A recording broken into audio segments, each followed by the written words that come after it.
സൈന്യത്തിനാലല്ല, ശക്തിയാലല്ല, ദൈവത്തിൻ്റെ ആത്മാവിനാൽ. ഇന്നലകളിൽ വരെ സെരുബാബേലും മറ്റു ആരും കണ്ടിട്ടുള്ള ഏത് അടിസ്ഥാനങ്ങൾക്കും, ഏത് രാജ്യത്വങ്ങൾക്കും, ഏത് സാമ്രാജ്യങ്ങൾക്കും അത് വ്യാപ്തി കൂട്ടപ്പെട്ടതിൻ്റെ കാരണം അതിന് ചില അളവുകളൊക്കെ ഉണ്ടായിരുന്നത് കൊണ്ട്. ഒന്നെങ്കിൽ സൈനിക ശക്തി, അല്ലെങ്കിൽ ആൾബലങ്ങൾ, അല്ലെങ്കിൽ റിസോഴ്സസ്, പണം എന്ന് വേണ്ട, അങ്ങനെ അളവുകളാണ്.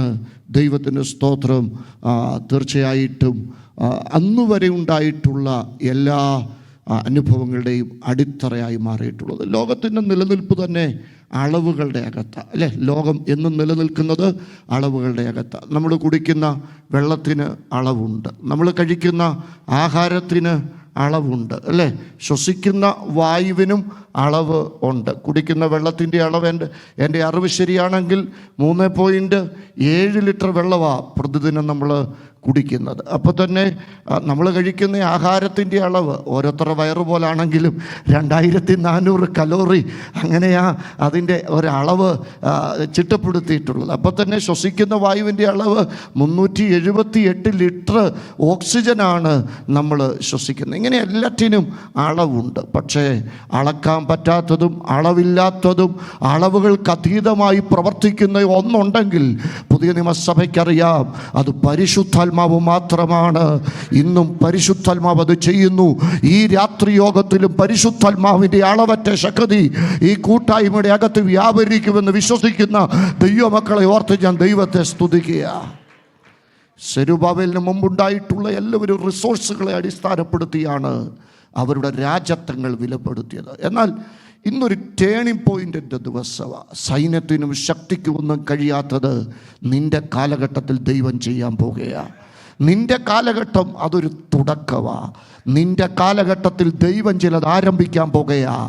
ഇന്നലെ വരെ ചരിത്രത്തില്ലാത്ത ചില അത്ഭുതങ്ങൾ എൻ്റെ കാലഘട്ടത്തിൽ ആരംഭിക്കുമെന്ന് വിശ്വസിക്കുന്ന എത്ര പ്രിയപ്പെട്ടവർ എൻ്റെ ഒപ്പമുണ്ട്. ഞാൻ ചുമ്മാതെ ഒരു ഇളക്കത്തിന് വേണ്ടി പറഞ്ഞല്ല. സെരുബാബേലിൻ്റെ കാലം ഒരു തുടക്ക. പണ്ടുള്ളതിനെ ഓർക്കണ്ട, മുമ്പുള്ളതിനെ നിരൂപിക്കേണ്ട, പുതിയതൊന്ന് ദൈവം ചെയ്യും. എൻ്റെ കാലഘട്ടം ഒരു തുടക്കവാ. എൻ്റെ കാലത്ത് നടക്കാത്ത ചില ദൈവപ്രവർത്തികൾ കർത്താവിൻ്റെ വരവിന് മുമ്പ് എൻ്റെ തലമുറയിൽ നടക്കുമെന്ന് ഉറപ്പുള്ള പ്രിയപ്പെട്ടവർ എൻ്റെ ഒപ്പം ഉണ്ടെങ്കിൽ ദൈവത്തിന് സ്തോത്രം ചെയ്തോ. യെരൂശലേം ദേവാലയത്തിൻ്റെ ചരിത്രം പഠിക്കുമ്പോൾ അതിന് 3 കാലഘട്ടങ്ങളിലുള്ള പണികൾ നടന്നിട്ടുണ്ട്, അല്ലേ? ശലോമോൻ്റെ കാലഘട്ടത്തിൽ നടന്ന പണി, അത് തകർക്കപ്പെട്ടതിൻ്റെ ചരിത്രം നാം കഴിഞ്ഞ ദിവസങ്ങളിലെല്ലാം ചിന്തിച്ചു. സെരുബാബേൽ അതിനെ പുതുക്കിപ്പണിയുക, റിസോഴ്സുകളൊന്നുമില്ലാതെ പരിശുദ്ധാത്മാവിൻ്റെ സഹായത്താൽ. ആ ആലയവും പിന്നീട് തകരപ്പെടുന്നുണ്ട്. അതിനെ പിന്നെ പണിതത് ഹെരോദാവാണ് പണിതത്, അല്ലേ? ഹെരോദാവ് പണിതത് ഇവരുടെ ഉദ്ദേശത്തോടു കൂടെ പണിതതല്ല. ഹെരോദാവ് അതിനെ പണിതത് തികച്ചും കച്ചവട കണ്ണുകൊണ്ടാണ് പണിതത്. കച്ചവട കണ്ണുകൊണ്ട് ഒരു തീർത്ഥാടന കേന്ദ്രമായിട്ടാണ് അതിനെ പണിതത്. ഇന്നും കാലഘട്ടത്തിൻ്റെ ഏറ്റവും വലിയ പ്രത്യേകത, സഭ പലതും പണിയുന്നത് കച്ചവടക്കണ്ണുകൾ കൊണ്ടാണെന്നുള്ളത് ഒരപകടകരമായ അവസ്ഥയാണ്. ഹെരോദാവ് കച്ചവടക്കണ്ണുകൊണ്ട് പണിത ഒരാലയം, പ്രത്യേകിച്ച് ഒന്നും അതിനകത്ത് നടക്കുന്നില്ല. ആസ് യൂഷ്വൽ എല്ലാം മുറ പോലെ നടക്കുന്നു. അങ്ങനെ ഒരു ആലയത്തിനകത്താണ് സെഖര്യാവ് ധൂപം കാട്ടിക്കൊണ്ടിരിക്കുന്നത്. സെഖര്യാവ് ധൂപം കാട്ടുന്ന ആലയത്തിൻ്റെ ചരിത്രത്തെ നിങ്ങൾക്കറിയാം. ആ സെഖര്യാവിൻ്റെ കാലത്തോ, സെഖര്യാവിൻ്റെ അപ്പൻ്റെ കാലത്തോ, വല്യപ്പൻ്റെ കാലത്തോ, എൻ്റെ പഠനമനുസരിച്ച് കഴിഞ്ഞ 400 വർഷമായിട്ട് പ്രത്യേകിച്ചൊന്നും നടക്കുന്നില്ല. നടക്കുന്നത് മാത്രം നടക്കുന്നു. സഭയുടെ ഒരവസ്ഥ ഇതൊക്കെ തന്നെയാണ്. ഒരുമാതിരിപ്പെട്ട യോഗങ്ങളെല്ലാം ഹീലിങ്ങിനെ കുറിച്ച് നമുക്കൊരറിവേ ഉള്ളൂ. ദൈവരാജ്യം ഉറപ്പിച്ചത് പ്രസംഗത്തിലൂടെയും പഠിപ്പീരിലൂടെയും അത്ഭുതങ്ങളിലൂടെയാണ്. സ്തോത്രം, അല്ലേ? ആന്നു. ദൈവരാജ്യത്തെ കർത്താവ് ഉറപ്പിച്ചത് പ്രസംഗത്തിലൂടെയും പഠിപ്പീരിലൂടെയും അത്ഭുതങ്ങളിലൂടെ, അടയാളങ്ങളിലൂടെയാണ്. നമ്മളിലൂടെ പലപ്പോഴും അടയാളമൊന്നും നടക്കാത്തതുകൊണ്ട് നമ്മൾ ഈ പ്രസംഗത്തിനും പഠിപ്പീരിനും വലിയ പ്രാധാന്യത കൊടുക്കാറുണ്ട്. സ്തോത്രം. പോട്ടെ, ഈ പഠിപ്പീരും പ്രസംഗവും അതൊരു 4 ദിശയിലേക്ക് ചെന്ന് നിൽക്കുന്നെന്നുള്ളതാണ് ഇന്നത്തെ ഒരു അപകടം. ചിലയിടത്ത് ഹീലിങ്ങിനെ കുറിച്ചൊക്കെ പഠിപ്പിച്ചിട്ടുണ്ട്. വേറെ ചിലയിടത്ത് ഒരു ഹീലിങ്ങും ഇല്ല, ആകെപ്പാടെ ഒരു ഫീലിങ്ങേ ഉള്ളൂ. PCICയുടെ കോൺഫറൻസ്, ആ ഒരു ഫീലിങ്ങിനകത്താണ് ചിലർ വരും. വേറെ ചിലയിടത്ത് ഹീലിങ്ങും ഇല്ല, ഫീലിങ്ങും ഇല്ല, ആകെപ്പാടെ ജഡ്ജിങ്ങേ ഉള്ളൂ. എനിക്കൊരിഷ്ടമുണ്ട്, എന്നെ, എൻ്റെ ഭാര്യ, എൻ്റെ പിള്ളേരെ, എൻ്റെ അപ്പനെ അമ്മ ആരും കുറ്റം പറയാതെ, ബാക്കി ആരെ കുറ്റം പറയുന്നത് കേട്ടാലും എനിക്കത് കേൾക്കാൻ ഭയങ്കര ഇഷ്ടമാണ്. മിക്കവാറും പ്രസംഗങ്ങളെല്ലാം സ്വയനീതീകരണങ്ങളാണ്. അത് എവിടെയെങ്കിലുമൊക്കെ 4 എണ്ണം വെട്ടിയെടുത്തിട്ട് കഴിയുമ്പോഴത്തേന് വൈറലാകുന്നത് കൊണ്ട് ഇന്നത്തെ പ്രാസംഗികർ കൂടുതൽ ഈ ജഡ്ജിങ്ങിലേക്കാണ് പോകുന്നത്. ഒരിടത്ത് ഹീലിങ്, മറ്റു ചിലയിടത്ത് ഫീലിങ്, വേറെ ചിലയിടത്ത് ജഡ്ജിങ്. ഇനിയും വേറെ ചിലയിടത്ത് ഹീലിങ്ങും ഇല്ല, ഫീലിങ്ങും ഇല്ല, ജഡ്ജിങ്ങും ഇല്ല, ആകെപ്പാടെ ഒരു ലാഫിങ്ങാണ്. തുടങ്ങുമ്പം മുതൽ തീരുമ്പം വരെ ചിരി. എന്നെ ചിരിയാന്നറിയാം. എൻ്റെ പ്രിയപ്പെട്ടവരെ, ആസ് യൂഷ്വൽ 400 വർഷമായിട്ട് പ്രത്യേകിച്ചൊന്നും നടക്കുന്നില്ല, ഇതൊക്കെ തന്നെ നടക്കുന്നു. ഈ ആലയത്തിലാ സെക്കരിയാവ് ധൂപം കാട്ടുന്നത്. പക്ഷേ ഈ ആലയത്തിനൊരു പൂർവ്വകാല ചരിത്രമുണ്ട്. പാസ്റ്റർ ടിജോ മാത്യു ഒക്കെ ഇവിടെ ഇരിക്കുമ്പം എനിക്കത് പറയാതിരിക്കാൻ പറ്റത്തില്ല. പാസ്റ്ററെ, താങ്കൾക്കറിയാമോന്ന് എനിക്കറിയത്തില്ല, ഇന്ന് നിത്യതയിൽ വിശ്രമിക്കുന്ന ചച്ചഫോർഡ് ദൈവസഭയുടെ അനുഗ്രഹീതനായ ഒരു പ്രവാചകനുണ്ടായിരുന്നു, പാസ്റ്റർ വൈപ്പാപ്പച്ചൻ. അദ്ദേഹം ഒരിക്കൽ അത്തിക്കത്ത് ഞങ്ങളുടെ വീട്ടിൽ വന്നു. അത്തിക്കത്ത് വീട്ടിൽ വന്ന സമയത്ത് എന്നോട് പറഞ്ഞു, എൻ്റെ അപ്പനോട് പറഞ്ഞു, വകയാറിൽ നിന്ന് വന്ന് താമസിക്കുന്ന ഒരു കുട്ടിമേശിയുടെ വീട് ഇവിടെ അടുത്തുണ്ട്, എനിക്കൊന്ന് പോയി കാണണം. എൻ്റെ പിതാവ് പറഞ്ഞു, ഇവിടെ തൊട്ടടുത്ത കുട്ടിമേശിയുടെ വീട്ടിൽ ചെല്ലുമ്പം അദ്ദേഹം ആകപ്പാടെ ക്യാൻസറൊക്കെ പിടിച്ച് വല്ലാത്ത ഒരു ശാരീരിക നിലയിലായിരിക്കുന്ന സമയം. ഇന്ന് ഇവിടെ ഇരിക്കുന്ന ആ ദൈവദാസൻ എന്ന് ബൈബിൾ കോളേജിൽ പഠിക്കുക, ഒരു അർത്ഥപ്പട്ടിനില്ല കുടുംബം പോകുന്ന സമയം അദ്ദേഹത്തിൻ്റെ സാക്ഷ്യങ്ങൾ നിങ്ങൾ കേട്ടിട്ടുണ്ട്.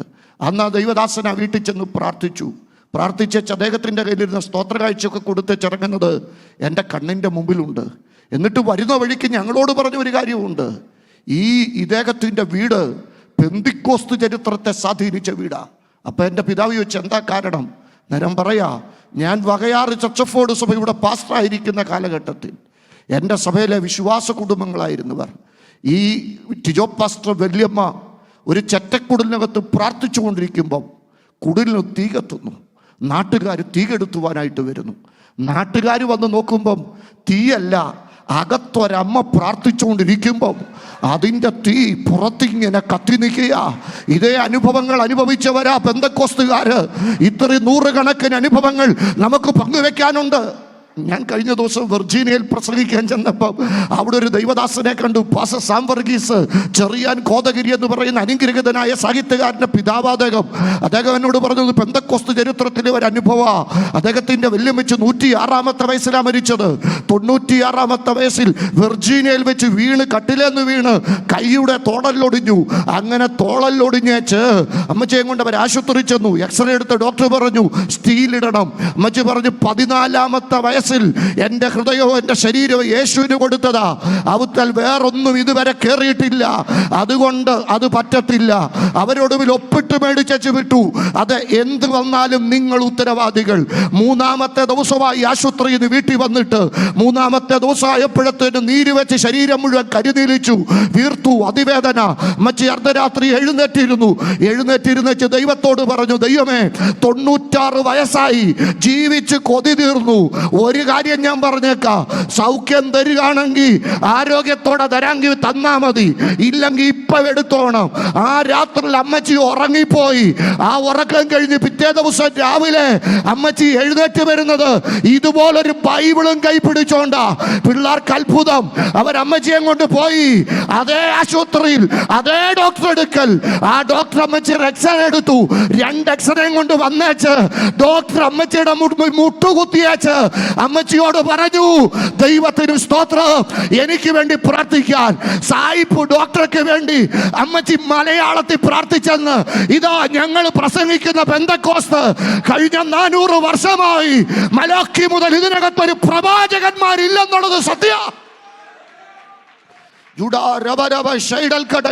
എല്ലാ ദിവസവും നടക്കുന്ന കുറെ കാര്യങ്ങൾ ഇതിനകത്ത് നടക്കുക. ഇവിടെയാ സെക്കരിയാവ് ധൂപം കാട്ടുന്നത്. അങ്ങനെ ധൂപം കാട്ടിക്കൊണ്ടിരിക്കുന്ന ഒരു ദിവസത്തിൽ ആളവറ്റ ദൈവത്തിന്റെ ആത്മാവിന്റെ ശക്തി അദ്ദേഹത്തെ ഒന്ന് തൊട്ടു. ഈ രാത്രി യോഗത്തിൽ കർത്തൃദാസൻ ഫെയ്ത്തും ഞാനും കൂടെ വചനം പങ്കുവെച്ചുകൊണ്ടിരിക്കുമ്പോൾ ഞങ്ങൾക്കുറപ്പാ ഈ രാത്രിയുടെ ഏതോ ഒരു നിമിഷത്തിൽ ആരെയൊക്കെയോ പരിശുദ്ധാത്മാവ് തൊടാൻ പോകയോ. അങ്ങനെ ഒരു വാഗ്ദത്തം ഉണ്ടല്ലോ. അന്ത്യകാലത്ത് എന്റെ കൂടെ ആ വാക്കിനെ വിശ്വസിക്കുന്നവർ ശബ്ദമുയർത്തി ഉറക്കെ പറ. അന്ത്യകാലത്ത് സകല ജഡത്തിന്റെ മേലും ഞാൻ എന്റെ ആത്മാവിനെ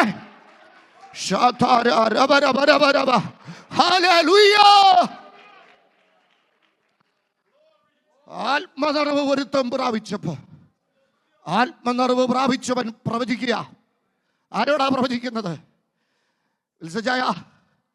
കുറഞ്ഞ പക്ഷം നമ്മുടെ പിള്ളാരോട് പ്രവചിക്കാൻ ഒരു ദൈവകൃപ നമ്മൾ പ്രാപിക്കണം, അല്ലേ ചാ? നാട്ടുകാരോട് ആരോടും പ്രവചിച്ചില്ലേലും എനിക്ക് 3 കുഞ്ഞുങ്ങളെ ദൈവം തന്നിട്ടുണ്ട്. അതുങ്ങളോട് പ്രവചിക്കാൻ പറ്റുന്ന ഒരു ദൈവകൃപ നമ്മൾ പ്രാപിക്കണം. ലൂക്കോസ് 1:76 അഭിഷേകം പ്രാപിച്ച സെക്കരിയാവ് പ്രവചിക്കുക. എന്താ പ്രവചിക്കുന്നത്? നീയോ പൈതലേ അത്യുന്നതന്റെ പ്രവാചകൻ എന്ന് വിളിക്കപ്പെടും. ആരോടാ പറയുന്നത്? സ്വന്തം തലമുറയോട്. ഞാൻ ചോദിച്ചു, സെക്കരിയാവിനെ പിടിച്ചു നിർത്തിച്ച് ഞാൻ ചോദിച്ചു, നിങ്ങൾ പ്രവാചകനെ കണ്ടിട്ടുണ്ടോ? ഉണ്ടോ? 400 വർഷമായിട്ടില്ലല്ലോ. ഉണ്ടായിരുന്നു. അരിയാവരെ യോനാച്ചാന, അതിരിങ്ക യോർസാറ, മിന്നൽ ജോർജ് കുട്ടി പാസ്റ്റർ, മാങ്ങാനത്തെ ചാക്കോദേശി, ചിന്നമ്മാമ, അല്ലേ, വാഴൂര് അമ്മാമ്മ. ഞങ്ങളും പ്രവചനം മാറ്റി. കാര്യം പ്രവാചകന്മാർക്കൊരു വില കൊടുക്കാഞ്ഞോണ്ട്. ലൈവൊക്കെ ഉണ്ടെന്നറിയാം, വെട്ടിയിടുമെന്നും എനിക്കറിയാം. പക്ഷേ സത്യമായിട്ട് ഞാൻ പറയാം, എൻ്റെ 11ാമത്തെ വയസ്സ് ഞാൻ പ്രവചിക്കാൻ തുടങ്ങിയതാ. ഈ പ്രവചനം തുടങ്ങി അങ്ങോട്ട് കുറേ പോയപ്പോഴാണ് എനിക്ക് മനസ്സിലായത് പ്രവാചകന്മാരെക്കാട്ടി ഡിമാൻഡ് പ്രാസംഗികർക്കാണ്. പിന്നെ ഏറ്റവും വലിയൊരു കൊതി എന്ന് പറയുന്നത് കേരളത്തിലെ അറിയപ്പെടുന്ന കൺവെൻഷൻ പ്രസംഗികനായി മാറണമെന്നായിരുന്നു. ഒരർത്ഥത്തിലൊക്കെ അതിനകത്ത് വിജയിച്ചപ്പോൾ ഇപ്പം മനസ്സിലായി അതുകൊണ്ടൊന്നും ഒരർത്ഥവും ഇല്ല. ഒരു ദൈവിക സ്പർശനം ഉണ്ടാകാതെ വാക്കുകൾ എത്രയിട്ട് അമ്മാനമാടിയാലും അതിനകത്തൊന്നും ഒരു അർത്ഥമില്ലെന്ന് മനസ്സിലായപ്പോൾ ഞാൻ ചോദിച്ചു, 400 വർഷമായിട്ടില്ലല്ലോ, പിന്നെങ്ങനാ സ്വന്തം കുഞ്ഞിനെ നോക്കി നീ അടുത്ത പ്രവാചകനെന്ന് പറയാൻ നിങ്ങൾക്ക് ധൈര്യം വന്നത്? അപ്പോൾ അദ്ദേഹം പറയാ, സത്യ 400 വർഷമായിട്ടില്ല. പക്ഷെ ഒരു കാര്യം ഞാൻ പറയാം, കഴിഞ്ഞ ദിവസം ഞാൻ ധൂപം കാട്ടിക്കൊണ്ടിരിക്കുമ്പോൾ 400 വർഷം നടക്കാത്തതൊന്ന് എൻ്റെ ആരാധനയിൽ നടന്നു. എന്താ നടന്നത്? അറിയാവുന്ന ദൈവമക്കൾ ചേർന്ന് പറ. ധൂപപീഠത്തിന്റെ വലതുഭാഗത്ത് ദൂതൻ നിൽക്കുന്നത്. കാനഡയുടെ പെന്തക്കോസ് ചരിത്രത്തിൽ ഇന്ന് വരെ നടക്കാത്തതല്ലേ? കഴിഞ്ഞ 2 വർഷമായിട്ട് നടക്കുന്ന PCIC കോൺഫറൻസ് അല്ലേ? അങ്ങനെയാണ് ഇന്ന് വരെ കാണാത്തതൊന്ന് നിങ്ങൾ കണ്ടവരാണെങ്കിൽ നിങ്ങൾ ധൈര്യത്തോടെ പറ, ഞങ്ങളുടെ തലമുറയിൽ നിന്ന്, ഞങ്ങളുടെ കാലഘട്ടത്തിൽ നിന്ന്, ഞങ്ങളിൽ നിന്ന്, ഞങ്ങളുടെ കുഞ്ഞുങ്ങളിൽ നിന്ന് 50-60 വർഷം മുമ്പ് ഇവിടെ കൊണ്ടുവന്ന് ഭാഷ തന്ന്, ഭാഷയില്ലാത്ത അപ്പനും അമ്മയ്ക്കും ഭാഷയുള്ള മക്കളെ തന്ന് ദൈവം താമസിപ്പിച്ചത് നിങ്ങളിവിടെ ജോലി ചെയ്ത് അവസാനിപ്പിക്കാനല്ല. നിങ്ങളോട് എനിക്കൊരു കാര്യം പറയാനുണ്ട്. നിങ്ങളുടെ തലമുറയാ അടുത്ത കാലഘട്ടത്തിന്റെ പ്രവാചകൻ. നിങ്ങളിൽ എത്ര പേര് ഇന്ന് രാത്രി വിശ്വസിക്കുന്നുണ്ട്? ഈ യാത്രയിൽ എനിക്ക് അത്ഭുതം തോന്നിയ, സന്തോഷം തോന്നിയ ഒരു കാര്യമുണ്ട്. ഞങ്ങളുടെ റാന്നിയിൽ നിന്ന് വിശ്വാസത്തിന് വേണ്ടി ഇറങ്ങിയ 3 പിതാക്കന്മാരുടെ ചരിത്രം. വളയനാട്ട് പുന്നച്ചൻ, പള്ളത്തിട്ടച്ചൻ, പുതുപ്പറമ്പിൽ അവറാച്ചൻ. വളയനാട്ട് പുന്നച്ചന്റെ മകന്റെ കൊച്ചുമകനെ ഞാൻ ഡാളസിൽ 6000 പേര് കൂടുന്ന ഇംഗ്ലീഷ് ചർച്ചിന്റെ സീനിയർ പാസ്റ്ററായി കണ്ടു. അത് 37ാമത്തെ വയസ്സിൽ. അപ്പോൾ എനിക്കൊരു കാര്യം മനസ്സിലായി, ഒരു തലമുറയെ ദൈവം ഇവിടേക്ക് ഷിഫ്റ്റ് ചെയ്തത്.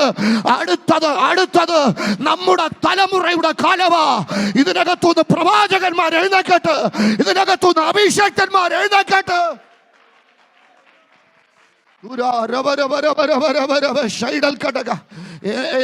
എന്റെ ശുശ്രൂഷ കാലഘട്ടത്തെ താങ്ങിയിട്ടുള്ള എത്രയോ ദൈവദാസന്മാരുടെ തലമുറകൾ ഇന്ന് രാത്രി വിളിരിപ്പുണ്ട്. ദൈവത്തിന് സ്തോത്രം. റാന്നിയിലുള്ള ദൈവത്തിന് സ്തോത്രം.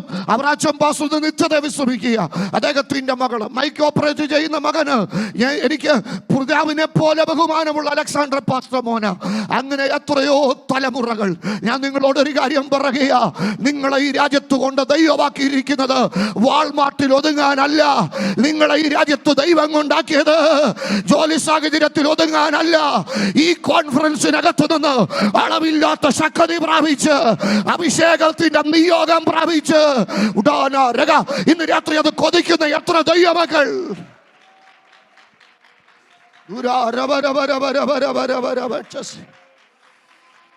Hallelujah. Oh Jesus. ഈ രാത്രി പരിശുദ്ധാത്മാവിന് നമ്മുടെ നടുവിൽ ചിലത് സംവദിക്കാനുണ്ട്. ദൈവത്തിന് ഇടപെടാനുണ്ട്. ദൈവത്തിന് പ്രവർത്തിക്കാനുണ്ട്.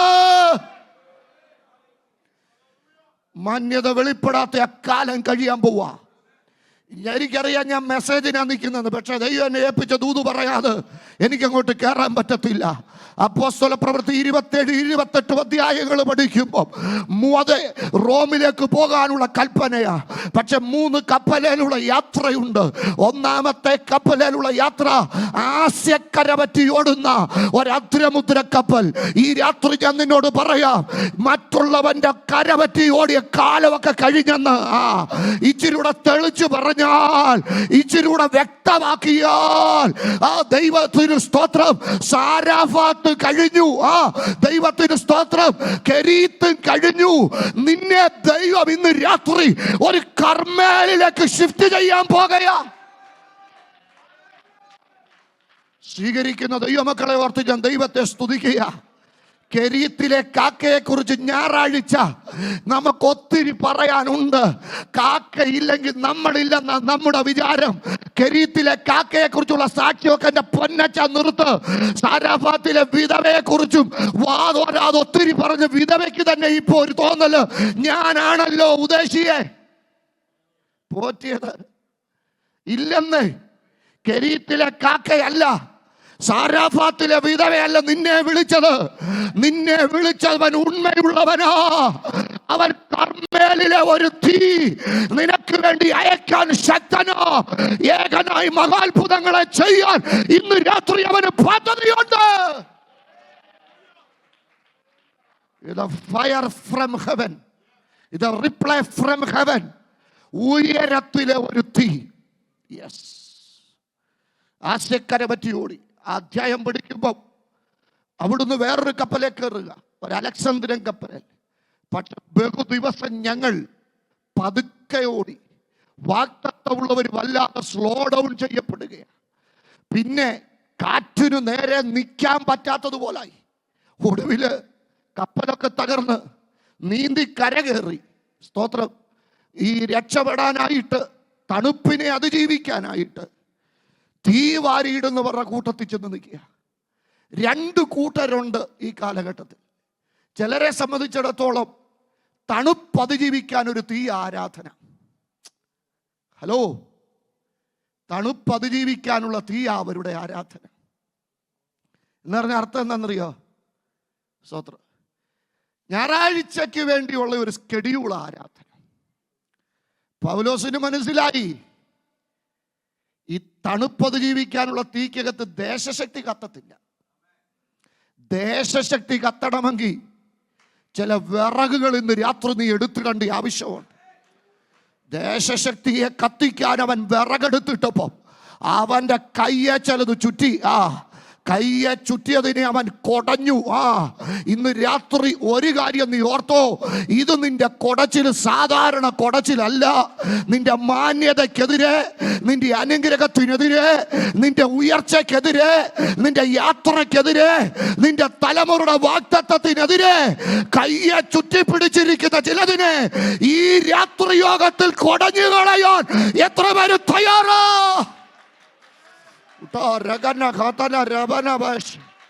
അസാധാരണമായ സൗഖ്യവീരാത്രി ഇവിടെ വ്യാപരിക്കുന്നുണ്ട്. അസാധാരണമായ ദൈവസാന്നിധ്യം ഇവിടെ വ്യാപരിക്കുന്നുണ്ട്. ജീസസ്.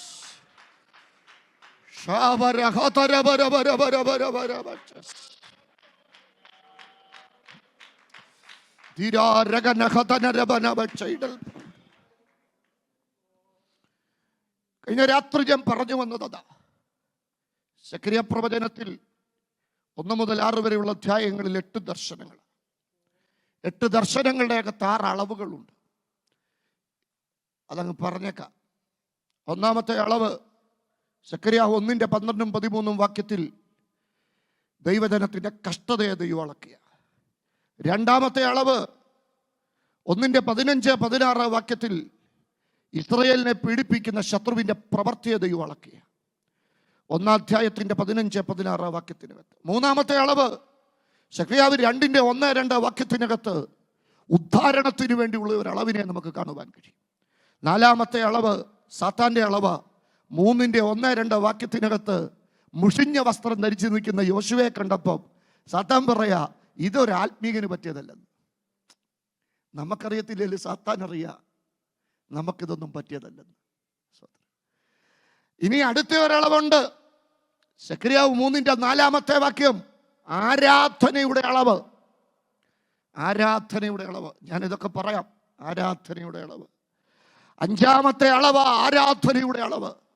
6-ാമത്തെ അളവ് മഹത്വത്തിൻ്റെ ഒരളവ്. സെഖരിയാവ് 4:6 മുതൽ 10 വരെയുള്ള വാക്യങ്ങളിനകത്ത്. സ്തോത്രം. മഹത്വത്തിൻ്റെ ഒരളവ്. ഇന്ന് രാത്രി ഇതിനകത്ത് ഞാൻ ഒരു കാര്യം നിങ്ങളെ ഓർപ്പിക്കാം. തൻ്റെ ജനത്തിൻ്റെ കഷ്ടതയെ ദൈവം അളക്കും. സ്തോത്രം, സ്തോത്രം, സ്തോത്രം. 1 അധ്യായത്തിൻ്റെ 12-ാമത്തെ വാക്യത്തിൽ ഒരു ചോദ്യം, നീ എത്രത്തോളം കരുണ കാണിക്കാതിരിക്കും? Lord, how long? എത്രത്തോളം? 13-ാം വാക്യത്തിനകത്ത് ദൈവം പറയാ, യഹോവ എന്നോട് സംസാരിക്കുന്ന ദൂതനോട് നല്ല വാക്കും ആശ്വാസകരമായ വാക്കും അരുളി ചെയ്തു. Good words and comfortable words. ഇന്ന് രാത്രി ദൈവത്തിന് നിന്നോടൊരാശ്വാസത്തിൻ്റെ വാക്ക് പറയാനുണ്ട്. സത്യമായിട്ടും എനിക്കറിയത്തില്ല, എനിക്ക് ഏത് മെസ്സേജ് എടുത്താലും അങ്ങോട്ടേ പോകാൻ പറ്റത്തുള്ളൂ. കാരണം നാട്ടിലൊക്കെ ഉണ്ടെങ്കിൽ പോർഷൻ്റെ ആ വിശാലമേറിയ പ്ലാറ്റ്ഫോമിൽ നിൽക്കുന്നത് കൊണ്ട് കുറഞ്ഞതൊരു 50 ഫോൺ കോളിലും ഒരു ദിവസം എൻ്റെ ഫോണിൽ പ്രാർത്ഥനയ്ക്ക് വേണ്ടി വരും. അതൊക്കെ തീക്കനലെ ചവിട്ടുന്ന മനുഷ്യരുടെ പ്രശ്നങ്ങളാണ്. അതുകൊണ്ട് തന്നെ ഏത് മെസ്സേജ് എടുത്താലും എനിക്ക് അങ്ങോട്ട് ചെല്ലാതിരിക്കാൻ പറ്റത്തില്ല. ഇന്ന് രാത്രി ചില ചോദ്യങ്ങൾ, ദൈവമേ എത്രത്തോളം. ബൈബിളിലെ ഏറ്റവും പഴക്കമുള്ള ചോദ്യം മരണം സംബന്ധിച്ച ചോദ്യമാണെങ്കിലും ആ ചോദ്യത്തിനകത്ത് ആ മനുഷ്യൻ്റെ ഒരു പ്രതീക്ഷ കിടപ്പുണ്ട്. യോബ് 4-ാം അധ്യായത്തിൻ്റെ 13-ാം വാക്യത്തിനകത്ത് അദ്ദേഹത്തിൻ്റെ ഒരു പ്രതീക്ഷ കിടക്കുക. If a man dies shall be live again. All the days of my appointed time will I wait till my change come. എൻ്റെ മാറ്റം വരുന്നിടം വരെ ഞാൻ കാത്തിരിക്കും. എനിക്കൊരു മാറ്റം, എൻ്റെ ജീവിതത്തിൽ ഒരു മാറ്റം. എൻ്റെ പ്രിയപ്പെട്ടവരെ, നിങ്ങൾ അനുഭവിക്കുന്ന പ്രതിസന്ധി എത്ര വലുതാണേലും ഉറപ്പ് തരാം, ഇത് മാറ്റത്തിൻ്റെ സമയം. ഉറപ്പുള്ള എത്ര പേരുണ്ട്? ചിലരെ ഇരിപ്പ് കണ്ടിട്ട് നിങ്ങൾക്ക് വേണ്ടാന്ന് തോന്നുന്നു. തന്നേക്ക്, ഞാൻ കൊണ്ടുപോക്കോളാം. 2 പെട്ടിയും കൊണ്ടാണ് ഞാൻ വന്നിരിക്കുന്നത്. വേണ്ടാത്തവരൊന്നും ഇവിടെ ഇട്ട് ചവിട്ടല്ലേ, ഇനി തന്നേക്ക്, ഞങ്ങൾക്ക് കൊണ്ടുപോകാനുണ്ട്. ഉറപ്പുണ്ടോ? എത്ര പേർക്ക് ഇന്ന് രാത്രി ഉറപ്പുണ്ട്? എൻ്റെ ജീവിതത്തിൽ ഒരു മാറ്റം വരും. എൻ്റെ എത്രത്തോളമെന്ന് നീ ചോദിക്കുമ്പോൾ, ഈ നെഹമ്യാവിൻ്റെ പുസ്തകം ബുക്ക് ഓഫ് ചേഞ്ചസ്, മാറ്റങ്ങളുടെ പുസ്തകം. 1 മുതൽ 7 വരെയുള്ള അധ്യായങ്ങളുടെ അകത്ത് ഭൗതിക മാറ്റങ്ങൾ, 8 മുതൽ അവസാനം വരെയുള്ള അധ്യായങ്ങളുടെ അകത്ത് സ്പിരിച്വൽ ചേഞ്ചസ്. ഇന്ന് രാത്രി ഞാൻ നിങ്ങളോട് ഉറപ്പ് തരാം, ഫൈനാൻഷ്യൽ സ്റ്റേജസിലും സ്പിരിച്വൽ സ്റ്റേജസിലും ഒരു മാറ്റം ഈ കോൺഫറൻസിന് ശേഷം ദൈവം നിങ്ങളുടെ ലൈഫിനകത്ത് ഒരുക്കുന്നത് വിശ്വസിക്കുന്ന എത്ര പ്രിയപ്പെട്ടവർ. എന്തോ അങ്ങനെ പറയാം. ദൈവാത്മാവനോട് പറയുന്നു, സഭാപ്രസംഗി 1:9, സഭാപ്രസംഗി 1:9, ഉണ്ടായിരുന്നതെല്ലാം, ഉണ്ടാകുവാനുള്ളതും ചെയ്ത് കഴിഞ്ഞതെല്ലാം, ഉറക്കെ പറ, ചെയ്യുവാനുള്ളതുമാകുന്നു. സൂര്യന് കീഴിൽ പുതുതായിട്ട് യാതൊന്നുമില്ല.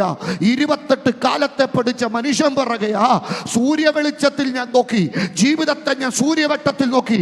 ഇത് അൾട്ടിമേറ്റ് ഫോം ഓഫ് ലൈറ്റ്, പ്രകാശത്തിന്റെ ഏറ്റവും പൂർണ്ണഭാവം എന്ന് പറയുന്നത് സൂര്യവട്ടത്തെ ജീവിതത്തെ നോക്കിയിട്ട് എനിക്കൊരു കാര്യം മനസ്സിലായി. എന്താ സംഭവിക്കുന്നത്? എല്ലാം റിപ്പീറ്റിംഗ്. ഉണ്ടായിരുന്നതെല്ലാം ഉണ്ടാകുന്നു, ചെയ്തു കഴിഞ്ഞതെല്ലാം പിന്നെ എന്ത് ചെയ്യുന്നു. തിരമാല അടിക്കുന്നത് പോലെ ജീവിതത്തിൽ എല്ലാം റിപ്പീറ്റ് ചെയ്യപ്പെടുന്നു. ഒന്നും പുതുതില്ല. 28 കാലത്തെ പഠിച്ച മനുഷ്യൻ പറയുകയാ, ഒന്നും എൻ്റെ ലൈഫിനകത്ത് പുതുതില്ല, എൻ്റെ ലൈഫിനകത്ത് ഒന്നും പുതിയതില്ല, ഒന്നും എൻ്റെ ജീവിതത്തിനകത്ത് മാറ്റം വരുന്നതില്ല, എല്ലാം റിപ്പീറ്റിംഗ്. പക്ഷെ ഇന്ന് രാത്രി ഞാൻ ഉറപ്പു തരാം, പണ്ടുള്ളതിനെ ഓർക്കണ്ട, മുമ്പുള്ളതിനെ നിരൂപിക്കണ്ട. പുതിയത് ഇന്ന് എത്ര വർഷമായിട്ട് നീ അകപ്പെട്ടിരിക്കുന്ന സിറ്റുവേഷൻ ആണെങ്കിലും ദൈവം നിന്റെ കഷ്ടതയെ അളക്കാൻ തീരുമാനിച്ചാൽ, you have A appointed time.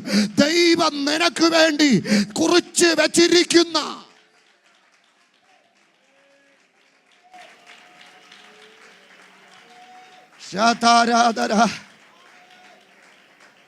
Yes, ഞാൻ എൻ്റെ അനുഭവത്തിൽ കൂടെ ഇത് പറയാം.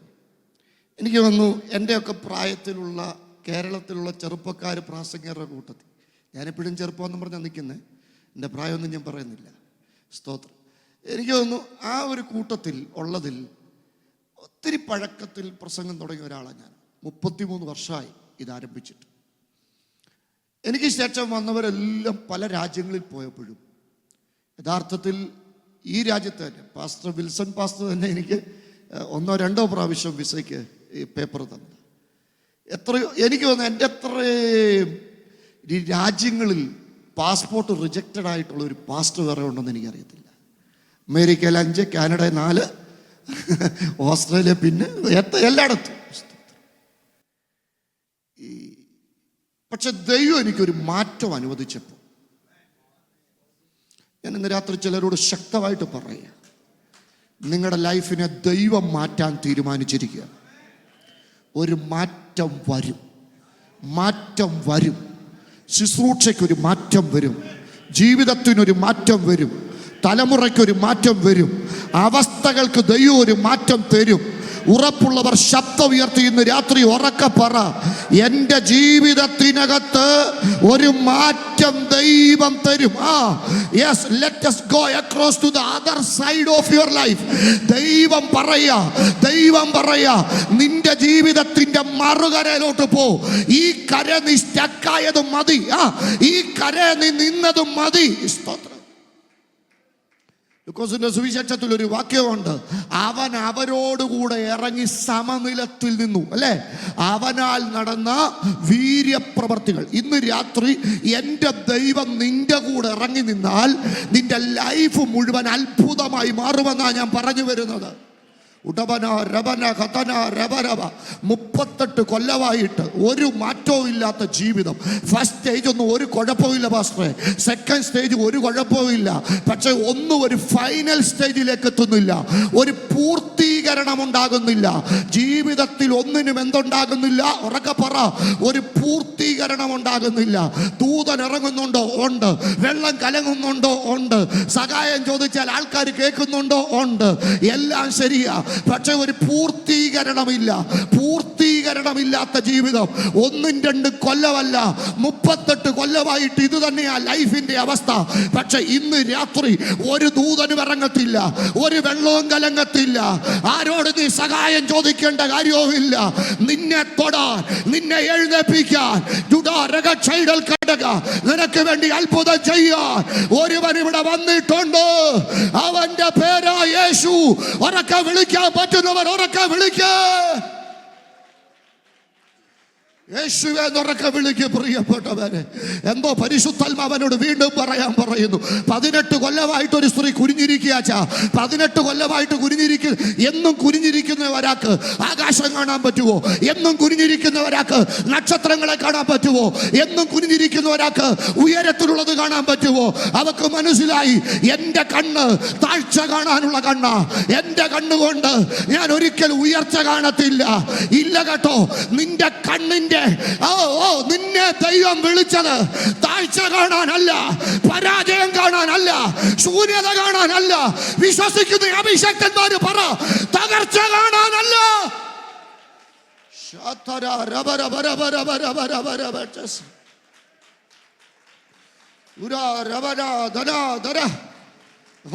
കുനിഞ്ഞിരിക്കുന്നവരെ 10 പേര് നിന്റെ കൂടെ കൂടിയ 5 പേര് പിരിഞ്ഞുപോയ കാലം കഴിഞ്ഞെന്ന് ഒരു മാസ് റിവൈവലിന് വേണ്ടി ദൈവം നിന്നെ അഭിഷേകം ചെയ്യാൻ പോകുന്ന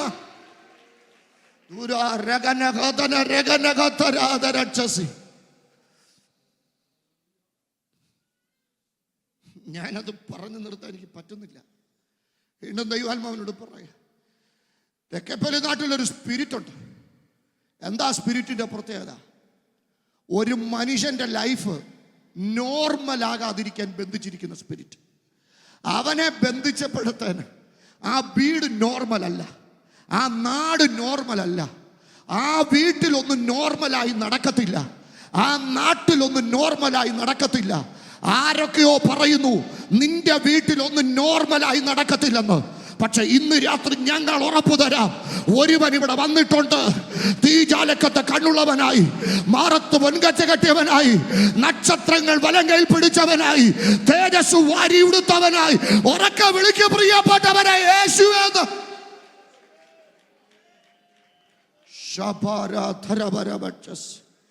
നിന്റെ ലൈഫിനൊരു മാറ്റം തരാനാ കർത്താവ് ഇന്ന് രാത്രികാലം വന്നിരിക്കുന്നത്.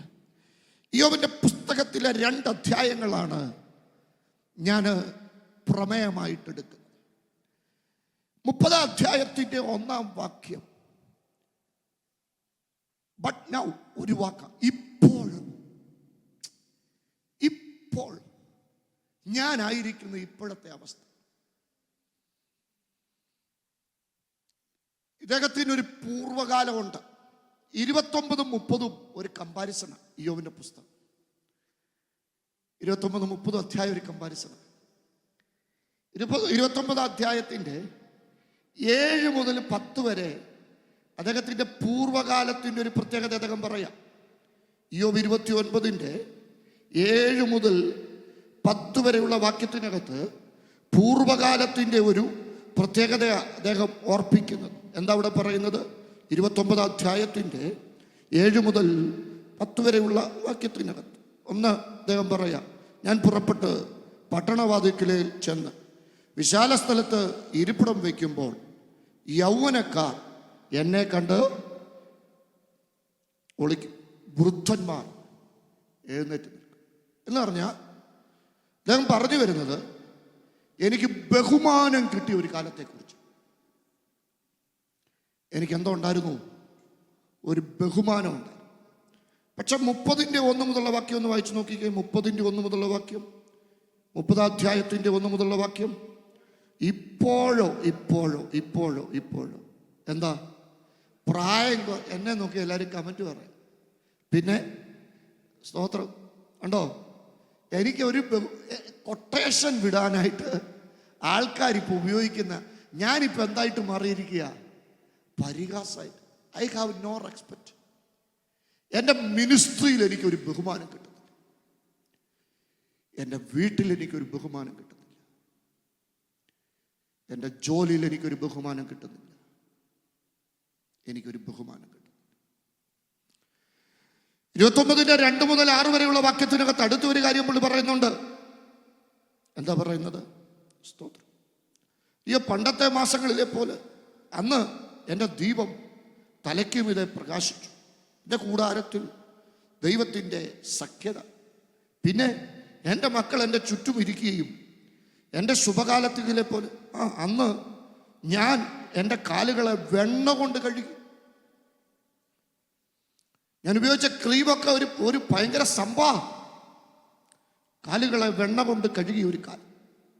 പക്ഷെ 30-ാം അധ്യായത്തിൻ്റെ 16 മുതലുള്ള വാക്യങ്ങളൊന്ന് നോക്കിക്കേ. ഇപ്പോൾ എൻ്റെ പ്രാണൻ എൻ്റെ ഉള്ളിൽ തൂങ്ങിപ്പോകുന്നു, കഷ്ടകാലം എന്നെ പിടിച്ചിരിക്കുന്നു, രാത്രി എൻ്റെ അസ്ഥികളെ തുളച്ചു കളയുന്നു, എന്നെ കടിച്ചുകാരുന്നവർ ഉറങ്ങുന്നതുമില്ല. പിന്നങ്ങോട്ട് പറഞ്ഞു വരുമ്പോഴത്തേന് അദ്ദേഹം പറയുക, സ്തോത്രം, നീ എന്നെ കാറ്റിൻ പുറത്ത് കയറ്റി ഓടിക്കുന്നു, കൊടുങ്കാറ്റിൽ നീ എന്നെ ലയിപ്പിക്കുന്നു, മരണത്തിലേക്കും സകല ജീവികളും ചെന്നു ചേരുന്ന വീട്ടിലേക്ക് നീ എന്നെ കൊണ്ടുപോകുമെന്ന് ഞാൻ അറിയുന്നു. സ്തോത്രം. അവിടെ പറയുക, അവൻ എന്നെ ചെളിയിലിട്ടിരിക്കുന്നു, ഞാൻ പൊടിക്കും ചാരത്തിനും തുല്യമായിരിക്കും. അവിടെ പറഞ്ഞു വരുന്ന ഇതാ, ഐ ഹാവ് നോ ബ്ലെസ്സിങ്സ്. എനിക്ക് അനുഗ്രഹങ്ങളൊന്നുമില്ല. ബഹുമാനമില്ലാത്തതുപോലെ തന്നെ എൻ്റെ ലൈഫിൽ എന്തോ ഇല്ല, അനുഗ്രഹവും ഇല്ല. ഇനി 29:12 മുതൽ വാക്യങ്ങൾ, അനേകരെ ഞാൻ സഹായിച്ചു.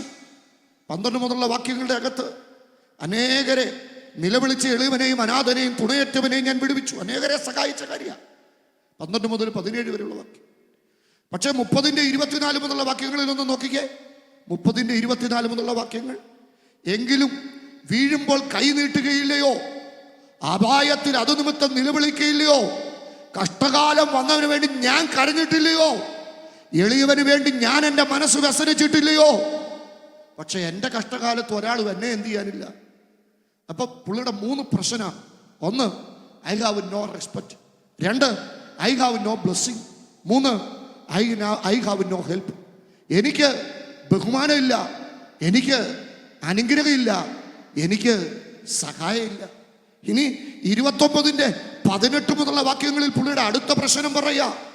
29-18 മുതലുള്ള വാക്യങ്ങൾ എന്താ വിഷയം? ഞാൻ കുരുടന് കണ്ണും മുടന്തന് കാലുമായിരുന്നു, ദരിദ്രന്മാർക്ക് ഞാൻ അപ്പനായിരുന്നു, അനേകർക്ക് ഞാൻ ഭാവി ഉണ്ടാക്കി കൊടുത്തവനാ. പക്ഷെ 30-26 മുതലുള്ള വാക്യങ്ങളുടെ അകത്ത് എൻ്റെ അവസ്ഥ എന്താ? 26-ാം വാക്യം, ഞാൻ നന്മയ്ക്ക് നോക്കിയിരിക്കുമ്പോൾ തിന്മ വന്നു, വെളിച്ചത്തിനായി എൻ്റെ കുടൽ അമരാതെ തിളയ്ക്കുന്നു, കഷ്ടകാലം വന്നിരിക്കുന്നു, ഞാൻ അനേകർക്ക് തണലായി, പക്ഷെ എന്നെ സഹായിപ്പാൻ ആരുമില്ല. I have no future. പിന്നെ 29-21 മുതലുള്ള വാക്യങ്ങളിൽ അദ്ദേഹത്തിൻ്റെ അടുത്ത പ്രശ്നമുണ്ട്. എൻ്റെ വാക്ക് അവസാനത്തെ വാക്കായിരുന്നു. പക്ഷേ 30-29 മുതലുള്ള 31 വരെയുള്ള വാക്കിനകത്ത് എൻ്റെ വാക്കിനിപ്പം വിലയില്ലാതായി. അപ്പൊ 5 പ്രശ്നമായി യോബിന്റെ പ്രശ്നം. 1, എനിക്ക് ബഹുമാനമില്ല. 2, എനിക്ക് അനുഗ്രഹമില്ല. 3, എനിക്ക് സഹായമില്ല. 4, എനിക്ക് ഭാവിയില്ല. 5, എനിക്കൊരു ഭാവി കാലം മിനിസ്ട്രി. ബഹുമാനമില്ലാത്ത, അനുഗ്രഹമില്ലാത്ത, ഭാവിയില്ലാത്ത, സഹായമില്ലാത്ത, മിനിസ്ട്രി ഇല്ലാത്ത ഒരു കാലം. പക്ഷേ നിന്റെ ഈ കാലത്തെ നോക്കിക്കൊണ്ട് ഞാൻ ഇന്ന് രാത്രി ഒരു വാക്ക് പറഞ്ഞ് പ്രാർത്ഥിക്കാം. യെശയ്യാ പ്രവാചകന്റെ പുസ്തകം 49-ാം അധ്യായത്തിൻ്റെ 17-ാമത്തെ വാക്യം. യെശയ്യാ പ്രവചനം 49-ന്റെ 17, 17-ാം വാക്യം. സ്തോത്രം. എന്താ അവിടെ എഴുതിയിരിക്കുന്നത്? നിന്റെ മക്കൾ ബന്ധപ്പെട്ടു വരുന്നു, നിന്നെ നശിപ്പിച്ചവരും ശൂന്യമാക്കിയവരും നിന്നെ വിട്ടുപോകുന്നു. ഒന്നുറക്കെ പറയാവോ? ഈ രാത്രി ആ 2ാമത്തെ ഭാഗം നിങ്ങളുടേതാക്കി ഒന്ന് മാറ്റാവോ? നിന്നെ നശിപ്പിച്ചവരും നിന്നെ ശൂന്യമാക്കിയവരും. ഉറക്കെ പറ, ഒന്നുകൂടെ ആവർത്തിച്ച് പറ, അതൊന്ന് പ്രാക്ടിക്കലാക്കി പറ. നിന്നെ നശിപ്പിച്ചവരും നിന്നെ ശൂന്യമാക്കിയവരും ഉറക്കെ പറ, നിന്റെ ബഹുമാനക്കേട് നിന്നെ വിട്ടുപോകാൻ പോവുക. നിന്റെ അനുഗ്രഹക്കേട് നിന്നെ വിട്ടുപോകാൻ പോവുക. നിനക്ക് സഹായം കിട്ടാത്ത കാലം നിനക്ക് മടങ്ങി വരാ നിന്നെ വിട്ടുപോകാൻ പോകുക. നിന്റെ ഭാവി ഇല്ലെന്ന് നീ വിചാരിച്ച സമയം നിന്നെ വിട്ടുപോകാൻ പോകുക. നിന്റെ മിനിസ്ട്രി നഷ്ടപ്പെട്ടെന്ന് നിനക്ക് തോന്നിയ സമയം നിന്നെ വിട്ടുപോകാൻ പോകുക. നിനക്ക് വേണ്ടി ദൈവം ഒരു പുതുക്കത്തെ യോബ്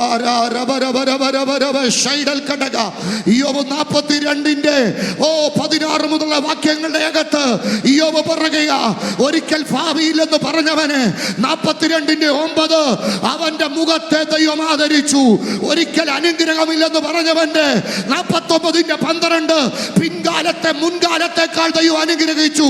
ഒരിക്കൽ എനിക്ക് സഹായമില്ലെന്ന് പറഞ്ഞവന് 42:11 അവന് പൊന്നാണയങ്ങളുടെ ശേഖരവുമായി ആളുകൾ വരാൻ തുടങ്ങി. എനിക്ക് ഭാവി ഉണ്ടാകത്തില്ലെന്ന് പറഞ്ഞവന് വേണ്ടി 42:16 അതിനുശേഷം ഇനി എനിക്ക് മിനിസ്ട്രി ഇല്ലെന്ന് പറഞ്ഞവൻ പ്രാർത്ഥിച്ചപ്പോ അനേകർക്ക് സൗഖ്യം വന്നു. ഇന്ന് രാത്രി ദൈവം നിന്നെ പുതുക്കാൻ തീരുമാനിച്ചാൽ, ദൈവം നിന്റെ മേലൊരു പുതുക്കാൻ തരാൻ തീരുമാനിച്ചാൽ, സ്വീകരിക്കുന്ന ദൈവമക്കളൊക്കെ കരം തട്ടി ദൈവത്തിന് മഹത്വം കൊടുത്തു തുടങ്ങ്. ഇത് നിന്റെ പുതുക്കത്തിന്റെ കാലമാ.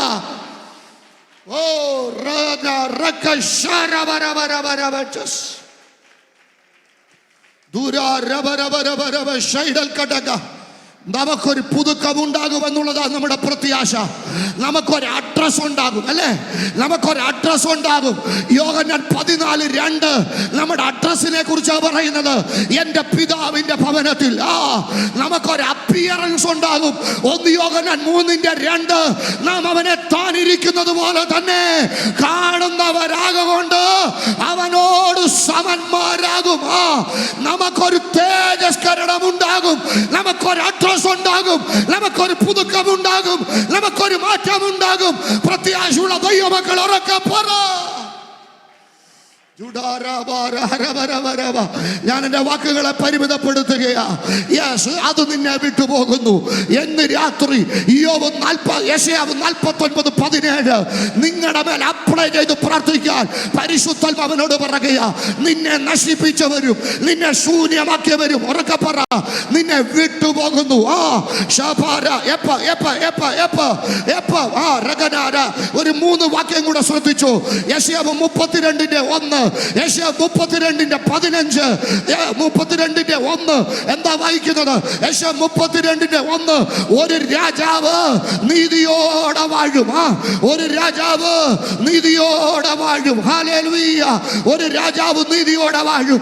15ാമത്തെ വാക്യം നീതിയോടെ വാഴുമെന്ന് മാത്രമല്ല, ഔട്ട്പോറിംഗ് സ്പിരിറ്റ് ഉയരത്തിൽ നിന്ന് ആത്മാവിനെ പകരും. അപ്പൊ എന്താ സംഭവിക്കുന്നത്? 18ാമത്തെ വാക്യം മരുഭൂമി ഉറക്കെ പറ. ശബ്ദം ഉയർത്തി പറയുന്നു, ശബ്ദം ഉയർത്തി ഉറക്കെ പറ. മരുഭൂമി നിന്റെ ഹാബിറ്റേഷൻ മാറാൻ പോവുക. സ്വസ്ഥതയുള്ള ഒരു ആവാസ വ്യവസ്ഥയിലേക്ക് നിന്റെ കഷ്ടതയെ ദൈവം അളന്നു കഴിഞ്ഞെന്ന് നിന്റെ ആവാസ വ്യവസ്ഥ മാറാൻ പോവുകയെന്ന് ദൈവം നിന്നെ ഒരു മാറ്റത്തിലേക്ക്.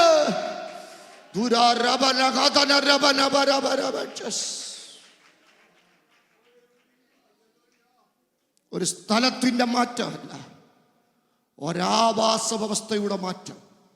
A peaceful habitation. ഈ ദൂത് സ്വീകരിക്കുന്ന എത്ര പേര് ഇതിനകത്ത് ഇരിപ്പുണ്ട്? 1ാമത്തെ അളവ് കഷ്ടതയുടെ അളവാണ്. ദൈവം നിന്റെ കഷ്ടത അളന്നാൽ അത് നിന്നെ ഒരു മാറ്റത്തിലേക്ക് നയിക്കുക. കണ്ണടച്ചോ. തുടർന്ന് അഭിഷക്തൻ ദൈവവചനം പ്രസംഗിക്കുമ്പോൾ അതിൻ്റെ പൂർണ്ണതകൾ സംഭവിക്കാൻ പോകുകയാണ്.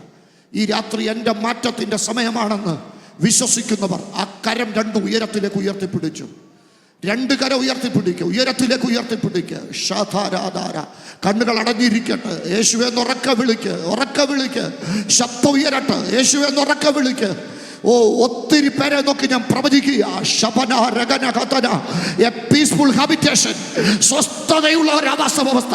നിന്റെ ആവാസ വ്യവസ്ഥയ്ക്ക് ദൈവം മാറ്റം തരികയോ. കർത്താവേ, ഞാൻ ഈ ജനത്തെ അനുഗ്രഹിക്കും. ദൈവത്തിൻ്റെ അഭിഷിക്തൻ എന്ന അധികാരത്തിൽ ദൈവം എനിക്ക് തന്ന സുവിശേഷ അധികാരത്തിൽ നിന്നുകൊണ്ട് ഈ ജനത്തെ ഞാൻ അനുഗ്രഹിക്കുക. മരുഭൂമി ഉദ്യാനമായി മാറും. മാറ്റം വരും. അപ്സൈഡും തിരിയുന്ന ഒരു മാറ്റം ഇന്ന് രാത്രി വരെ ലൈഫിൽ ഉണ്ടാകട്ടെ. അളവില്ലാത്ത ദൈവത്തിന്റെ ആത്മാവിനെ പകരുമ്പോൾ കുഞ്ഞ് മരിച്ചിട്ടില്ല, അത് ഉറങ്ങുക. എല്ലാരും വന്ന് പറയുന്ന അഭിപ്രായമല്ലല്ലോ യേശുവിന്റെ അഭിപ്രായം. എല്ലാരും പറയുന്നത് മരിച്ചതാണെന്നാ. പക്ഷെ കർത്താവ് പറയാ മരിച്ചിട്ടില്ല, അത് ഉറങ്ങുന്നത് ഉണരട്ടെ. ഒരു തലമുറ ഉണരട്ടെ.